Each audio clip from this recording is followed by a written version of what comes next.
अस्सलाम वालेकुम व्यूअर्स, मैं हूं शाकिर सोलंकी। व्यूअर्स, कुलभूषण यादव के मामले पर आज भी हुकूमत को कौमी असम्बली में शिकस्त का सामना हुआ और आज भी जो आर्डीनेंस हुकूमत पेश करना चाह रही थी, 2 दिन से मुसलसल हुकूमत कोशिश कर रही है, लेकिन आज भी आर्डीनेंस पेश नहीं कर सकी।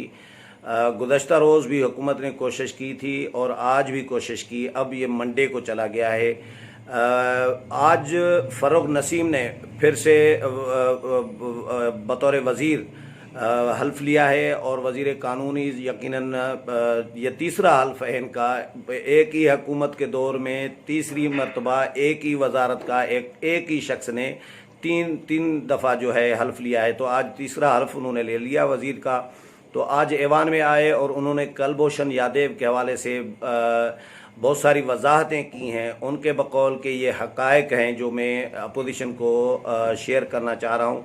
वो क्या हक़ाइक़ हैं वो भी मैं आपके साथ शेयर करता हूँ, लेकिन डिटेल में जाने से पहले उन दोस्तों से दरख्वास्त होगी जिन दोस्तों ने मेरा चैनल अभी तक सब्सक्राइब नहीं किया, वो चैनल को ज़रूर सब्सक्राइब करें और ताकि आने वाली जो अपडेट्स हैं वो भी आपके साथ शेयर होती रहें। और अगर प्रोग्राम अच्छा लगे तो इसको शेयर भी करें, लाइक भी करें और कमेंट्स भी करें। तो व्यूअर्स, गुज़श्ता रोज़ का मैंने जो प्रोग्राम आपको शेयर किया था उसमें बिलावल भुट्टो ज़रदारी ने एहतजाज किया था, अपोजिशन ने मज़ाहमत की थी। बिलावल ने फिर कोरम भी पॉइंट आउट कर दिया था। कोरम पॉइंट आउट करने की वजह से फिर वो निकल गए थे अपोजिशन के तमाम अरकान ऐवान से खामोशी से।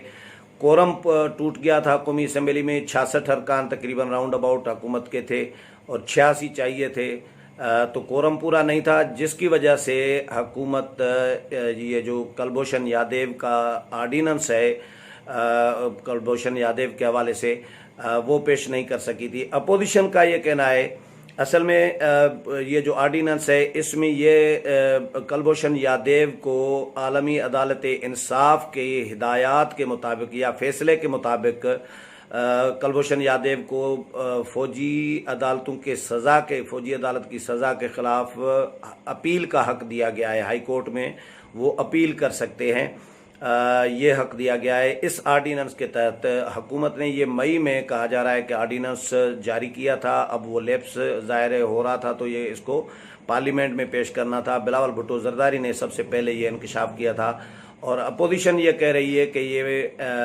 एनआरओ है कुलभूषण यादव के लिए। और बिलावल का ये कहना है कि ये वज़ीर आज़म इमरान खान एक तरफ तो ये कहते हैं कि मैं किसी को एनआरओ नहीं दूंगा, लेकिन सबसे ज़्यादा एनआरओ इमरान खान ने दिए हैं। कुलभूषण यादव को एनआरओ दे रहे हैं। एहसान को भगा दिया गया तो वो उनको भी एनआरओ दिया गया है। जहांगीर तरीन को एनआरओ दिया गया है। चीनी चोरों को एनआरओ दिया गया है। मेडिसिन महंगी करने वालों को एनआरओ दिया गया है। इस तरह आयल माफिया को एनआरओ, तो एनआरओ, ये एनआरओ का नाम दिया है अपोजिशन ने इसको।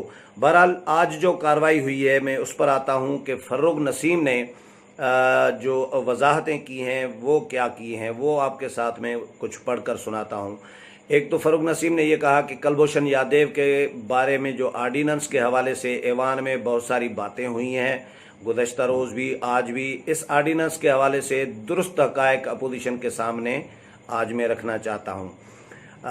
एक तो कहा कि इसकी जो कुछ तारीखें हैं कुलभूषण यादव के हवाले से, केस के हवाले से, वो बहुत अहम है।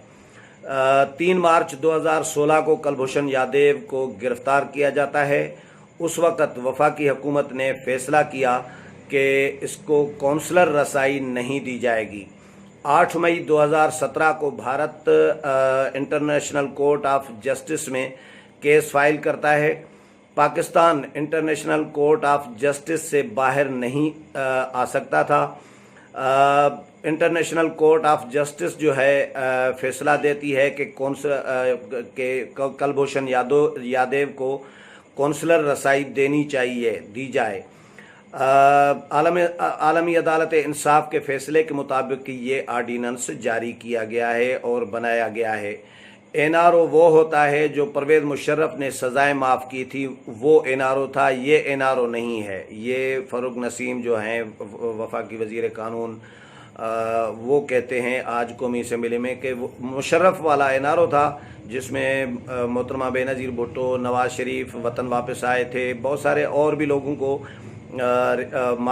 सज़ाएँ माफ़ की गई थी, तो वो एनआरओ था। ये एनआरओ नहीं है, ये आलमी अदालत इंसाफ के फ़ैसले के तहत हमने ये आर्डीनेंस तैयार किया है और इसको हक दिया है कि वो अपील करे, यानी उनकी सज़ा माफ़ नहीं की गई। अगर सज़ा माफ़ अच्छा, इसमें यह कह रहा है कि इस आर्डीनेंस में कुलभूषण यादव की सज़ा माफ़ नहीं की गई और हमें इंटरनेशनल कोर्ट ऑफ जस्टिस के फैसलों को तस्लीम करना होता है।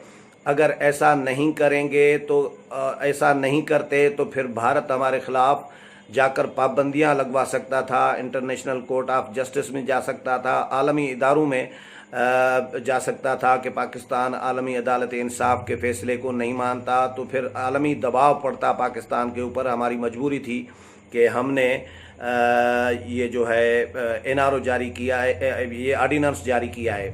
अगर ऐसा हम नहीं करते तो ये भारत जो है पाबंदियां लगवा सकता था। और अपोजिशन ने जो एतराज़ात किए हैं कि आर्डीनेंस जो है बनाने से कबल उन्हें एतमाद में नहीं लिया गया, ये अपोजिशन कह रही है, लेकिन फ़ारूक नसीम साहब कह रहे हैं कि ये कहीं भी नहीं लिखा हुआ कि आर्डीनेंस जारी किया जाए तो अपोजिशन को एतमाद में लिया जाए।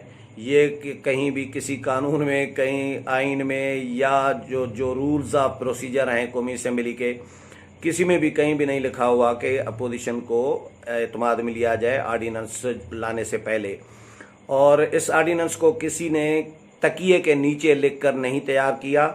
अगर सज़ा ख़त्म की गई होती तो मैं अपोजिशन के साथ खड़ा होकर एहतजाज करता।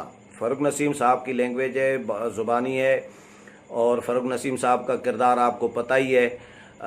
उनको मौजूदा दौर का शरीफुद्दीन पीरज़ादा कहते हैं बहुत सारे लोग, और उनका ज़ाहिर है MQM के हवाले से अपना अलग किरदार रहा है। मुशर्रफ के भी साथी रहे हैं, इमरान ख़ान के अब वज़ीर हैं, और फिर वजारत से इस्तीफ़ा देकर इमरान ख़ान के मुख्तलिफ़ केसेस में जस्टिस काजी फ़ायज़ ईसा केस में वकील बन गए। आर्मी चीफ़ की जो एक्सटेंशन थी मुद्दत मुलाजमत में तोसी का मामला सुप्रीम कोर्ट में आया था, तो उसमें भी वजारत से इस्तीफ़ा देकर ये बन गए थे वकील।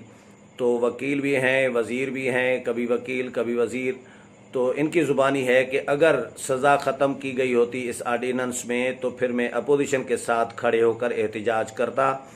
भारत ने तैयारी कर ली होगी कि अगर पाकिस्तान ने इंटरनेशनल कोर्ट ऑफ जस्टिस का फ़ैसला नहीं माना तो फिर वो इंटरनेशनल कोर्ट ऑफ जस्टिस से रब्ता करेगा। ये भारत में यकीन से कह सकता हूँ कि भारत ने तैयारी कर ली होगी। मैंने कभी किसी को मोदी का यार नहीं कहा, ये उन्होंने, क्योंकि अपोजिशन ने ये ताने दिए थे गुज़श्ता रोज़ ख्वाजा आसिफ ने कि जब हमारा दौर था तो हमें कुलभूषण यादव के हवाले से ताने दिए जाते थे कि हम मोदी के यार हैं और गद्दार हैं। अब कुलभूषण को आप रिलीफ दे रहे हैं, आप एनआरओ दे रहे हैं, आप एक उनको हक दे रहे हैं अपील का, तो ये किस कानून के तहत दे रहे हैं? तो अब आपके बारे में क्या कहा जाए, तो उसकी वजाहत कर रही हैं फ़ारूक नसीम साहब कि मैंने किसी को कभी भी मोदी का यार नहीं कहा। इस मामले पर बहस नहीं करनी चाहिए, इसको जाने देना चाहिए, यानी आर्डीनेंस पेश कर देना चाहिए। हमें इंटरनेशनल कोर्ट ऑफ जस्टिस ने कहा है कि आप कुलभूषण को अपील दायर करने का हक दें। भारत या कुलभूषण खुद या कुलभूषण के ज़ाहिर वकील अपील दायर कर सकते हैं। न हम सज़ा माफ़ करने का कह रहे हैं और न ही मिलिट्री कोर्ट की सज़ा को ख़त्म करने का कह रहे हैं। न कोई एनआरओ है और न ही कोई डील या अपील है। ये मामला इंतहाई हसास है और हाई सिक्योरिटी इशू है। यह है फ़ारूक नसीम की जो आज की कौमी असम्बली में वजाहत थी, उसका ख़ुलासा जो है ये है। और उनका ये कहना है कि इसमें कुलभूषण यादव को एक तो सज़ा माफ़ नहीं की गई और सिर्फ अपील करने का हक दिया गया है जो इंटरनेशनल कोर्ट ऑफ जस्टिस के फ़ैसले के मुताबिक है, और उसका फ़ैसला आलमी अदालत इंसाफ का हमें मानना पड़ेगा। अगर हम नहीं मानेंगे तो भारत फिर आलमी अदालत इंसाफ में जाएगा, हमारे ख़िलाफ़ फिर दरख्वास्त दी जाएगी कि वो पाकिस्तान आलमी अदालत इंसाफ के फ़ैसले को नहीं मान रहा, तो फिर आलमी दबाव बढ़ जाता पाकिस्तान के ऊपर, पाकिस्तान पर पाबंदियां लग जाती। तो ये मजबूरी है हमारी, इसीलिए अपोजिशन इस पर सियासत न करे। और एक सवाल ये भी हुकूमत की जानिब से उठाया जा रहा है कि अपोजिशन की कोई जमात, नून लीग या पीपल्स पार्टी फ़र्ज़ करें, वो इस दौर में अगर हुकूमत में होती और ये मामला उनके सामने आता, आलमी अदालत इंसाफ का ये फ़ैसला कि कुलभूषण को हक दिया जाए, तो फिर उनका क्या फ़ैसला होता। ये आज नफीसा शाह से भी किसी सहाफ़ी ने, जो प्रो गवर्नमेंट सहाफ़ी जिनको तसव्वुर किया जाता है या समझा जाता है, उन्होंने नफीसा शाह से भी प्रेस कॉन्फ्रेंस में ये सवाल किया कि अगर आपकी हुकूमत होती तो फिर आप क्या करते।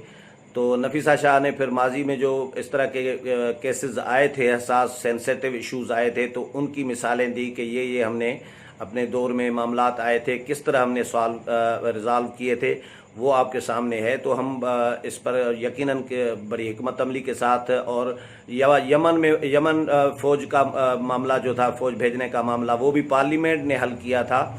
तो नफीसा शाह का ये कहना था कि पार्लियामेंट में ये मामला लाना चाहिए था, अपील करने का हक देना चाहिए या नहीं देना चाहिए। अभिनंदन को वज़ीर आज़म ने खुद फैसला कर दिया, कौमी असम्बली में आकर के अभिनंदन को मैं छोड़ देने का ऐलान करता हूँ, भारत को वापस देने का ऐलान करता हूँ। खुद फैसला कर दिया, किसी से मशवरा नहीं लिया, बहस नहीं कराई गई। तो ये भी हुकूमत का अपना एक फ़ैसला है जिसमें अपोजिशन जमातों को या पार्लियामेंट को एतमाद में नहीं लिया गया।